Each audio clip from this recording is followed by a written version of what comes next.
All right, in this video, I'm going to be showing off a new drill, which is Running Diamond version 2. And to spice things up, I'm going to do this Arsenal 107R, which I just got done modifying up against my old trusty ZPAP M70.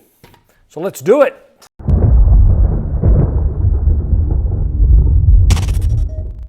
Okay, so the drill is Running Diamond version 2, and what makes this different than Running Diamond version 1, which if you have not seen yet, I'm going to put a link down in the comments, is I'm adding shooting while moving. So the setup for this drill is the exact same as Running Diamond version 1. That's 3 targets roughly 1 yard apart, with the center target about 1 yard forward, a cone or shooter's box 10 yards from the center target, and then another cone or shooter's box 20 yards from the center target. And then at the 15-yard line, you're going to have 2 cones roughly, 10 yards apart, basically forming a giant diamond of cones or shooting boxes, hence the title, Running Diamond version 2. Now, the start position for this is at the 20-yard cone at the high or low ready on signal. You're going to engage the left and right target with 2 rounds apiece. Now, immediately upon engaging those two targets with 2 shots each, you're going to move to either the left or right cone, and this is where the difference between version 1 is. You're going to engage the center target while moving with 2 shots each. And then at that next cone, you're going to repeat the process, 2 shots to the left and right target, and then while moving to the next lateral cone, engage the center target with 2 rounds. Get to that next lateral cone, again repeat the process 1 more time, engaging the left and right target with 2 shots apiece, and then while moving to the closest cone, again engage the center target with 2 rounds.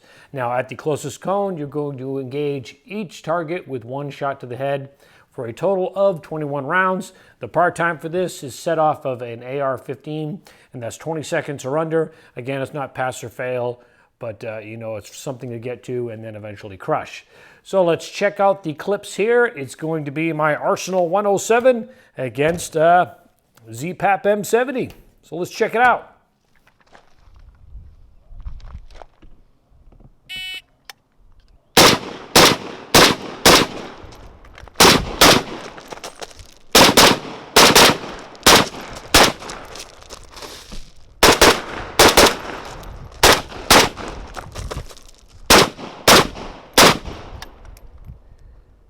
I got 1, 2, pretty shaky. I got some D's, but my time was blazing, 16:52. Let's check out the hits.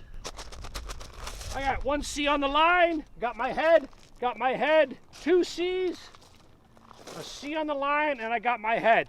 So a total of 4 C's, but a 16:52. Let's see what I can do with the Arsenal 107. The 107, let's go.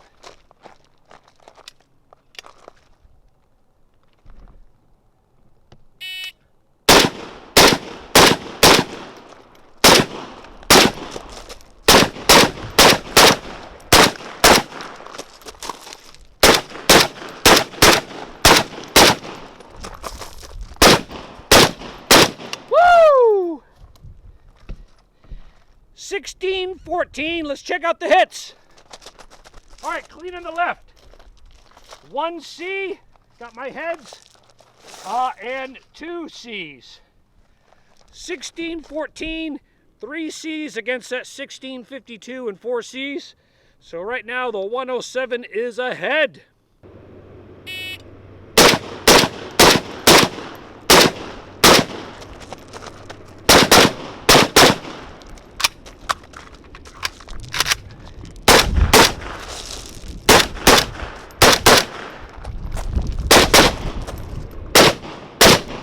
Woo!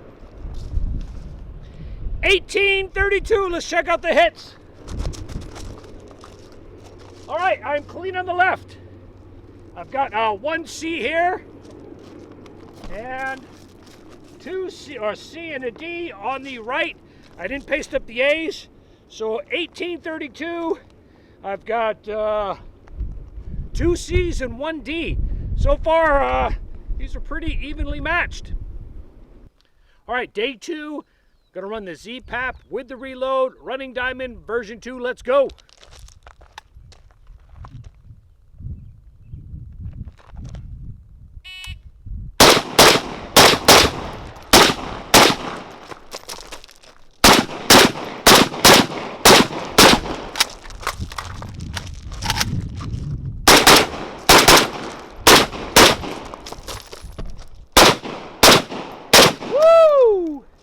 Time is 17:74. Not too bad. Let's check out the hits. So a C on the left, 2 C's, and 2 more C's. So I poured on the speed, 5 C's. That's 2.5 seconds.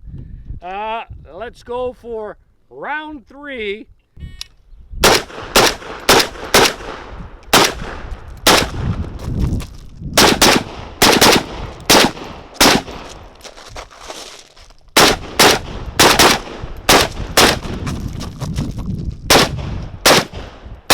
Woo!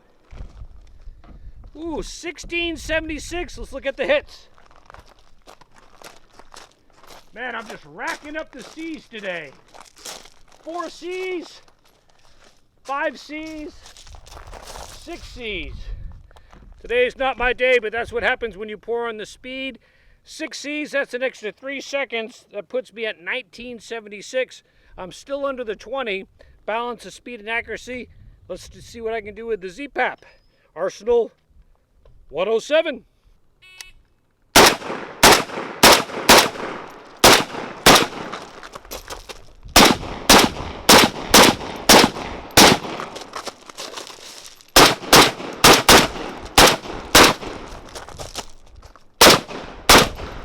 Woo! Not a bad run, 1697. Let's check out the hits. And I'm a lot cleaner. 1 C on the left, 2 C's, and only 3 C's. That's a 1.5 seconds. Well under the 20. The last run, ZPAP was in the lead. Okay, so if you were keeping track, out of the 3 runs apiece, the ZPAP beat the Arsenal twice. Now, what I owe that to is not that, this is a just better overall gun. I actually, base it on the brake. This did have a Circle 10 brake on here, which I've ran in a few matches and I really like. I just recently put on this Epsilon brake right here. And I deliberately left the 74 style brake on the Arsenal. These guns are both heavily modded out. They're not stock at all, but I wanted to try out this 74 style brake to see how well it did.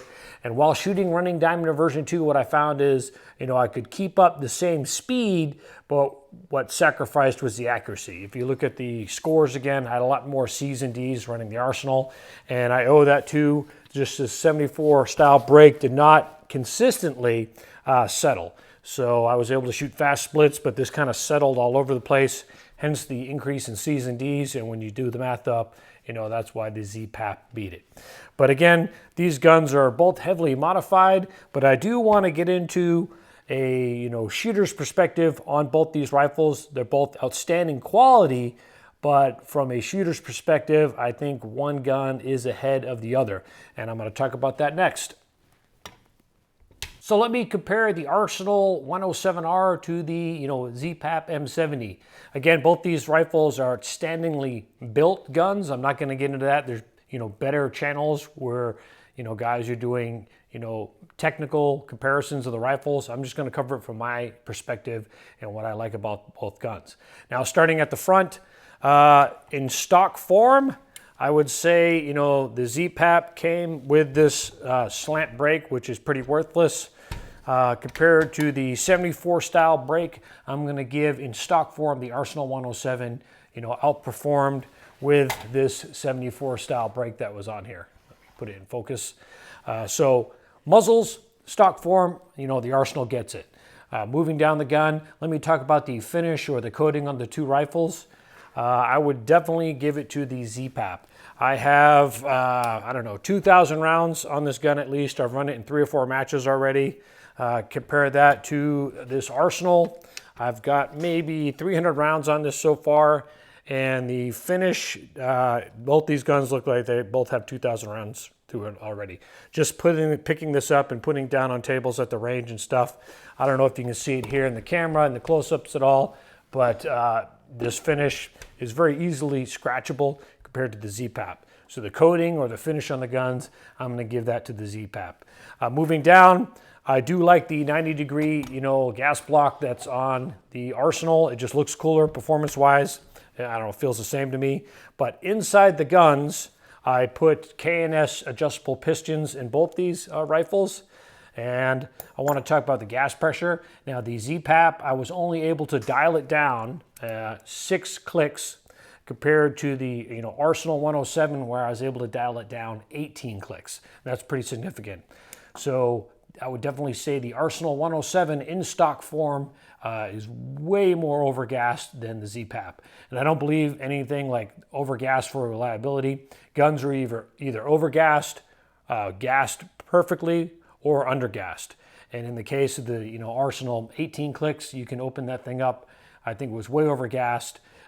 Dialing them both in, they both feel like the same as terms of recoil. They're both outstandingly reliable, but I was just really surprised I was able to get 18 clicks out of the Arsenal running the KNS. Moving along, now this is a small thing. Let's see if I can show it on the camera here. On the charging handle of the ZPAP, I've tried 3 name brand extended bolt handles, and if this is something important to you, none of them stayed on no matter how much Loctite and torque I put on there. And I owe that to the curve on the back side of the ZPAP charging handle. I don't know if you can see it here, but basically the whole charging handle itself is curved, whereas on your Russian pattern and Bulgarian pattern, it's flat. The extended charging handle that I have on this Arsenal, it's been on there for 4 or 5 mags. That does not seem like a lot, but on the ZPAP, again, no matter what brand extended charging handle I tried, it wouldn't go past 2 mags before the thing went flying off. So, but that is, again, due to this curve in the charging handle, and the bulge trunnion can get in the way of it too. So if that's something important to you, the Arsenal, I think, has a better charging handle. Now, stock-wise, we talk about triggers. These both have ALGs in them. But stock-wise, in stock form, the ZPAP, again, takes it. I almost did not put an ALG trigger in the ZPAP. It felt so good, but it was my first AK ever, so I wanted to get it the best I could, so I put the ALG in there. The Arsenal 107, it is creepy, it's long, and in no way compares to the ZPAP in stock form. Again, these both have ALGs in them now. Another thing I want to talk about, and let me see if I can show it on the close-up camera here, is the safety lever throw on the ZPAP is a lot shorter than the Arsenal 107. And what I mean by that, both these rifles have Krebs ambi safeties because I'm lefty. If you look at the tab where the trigger guard bolts onto the receiver, the stop tab for the safety lever on the ZPAP is a lot longer than on the Arsenal. So it's less of a throw to put it on fire. When you look at the Arsenal, it's got about a 1/2 inch extra travel. Now that might not seem like a lot, and in reality it's probably just a 1/100th of a second, maybe faster. But once I got used to the ZPAP, that little extra travel did feel a little odd. It was hard to go to the 107s. Again, the throw is just a little bit longer. So I'm going to give safety selector to the ZPAP. Moving down, one more thing I want to talk about is magazine releases. Now here I'm going to give it to the Arsenal. In stock form, I did not have to change out the Arsenal safety lever at all. It's pretty long, I'm pretty happy with it. But on the ZPAP, the reason why I have the RAM on here is the stock magazine release paddle that comes on the ZPAP is miserably short, and mine had a little sharp angle that I had to file away because after 2 reloads, my thumb was bleeding. So in stock form again, magazine release lever or the magazine paddle, I'll give it to the Arsenal as I did not have to change it. Now this is just a small thing, but if you noticed on my Arsenal 107, I have the cleaning rod, and on the ZPAP I do not. And that's because the ZPAP little retainer for the front of the cleaning rod, it doesn't work that well. And after shooting it a few times, it vibrates out. So I think that's a design flaw. But so far, head to head, when you do the roll-up, I think for the money, especially at these current price points, I think the ZPAP has a lot more features. And for the money, right now is a better gun. During the pandemic times here, the ZPAPs are going for just under $1,200 online. And if you can find a used, 107R or, one that's, used but not opened, those things start at $1,500 and they go up to as high as, I've seen $2,200 online. So for the money, this is just me. I think overall you're getting a better gun with the ZPAP. Now again, both these rifles are totally modded out. I've got K&S pistons in them, ALG triggers. They both sport the Atero Bravo mount with a primary arms micro dot. And again, the difference why I was able to shoot the ZPAP a little bit faster and cleaner on the Running Diamond version 2, again, I owe all to the muzzle brake. Now in future videos, I'm going to do an Arsenal versus ZPAP round number 2, but I'm gonna change this back to what I was running before on here, which is a Circle 10 brake. And I'm gonna take this Epsilon brake that's on my ZPAP, and I'm going to put it on the Arsenal 107. And I think it'll be a fairer evaluation as far as, which is a little bit smoother. This 74 brake works well, but compared to, aftermarket brakes, such as that Epsilon, and I think the Circle 10, they definitely, outperform a 74 style brake. Worlds better than this slant brake that comes on the ZPAP, the 74 brake, way better. But again, I don't think it can compare to modern, true brakes.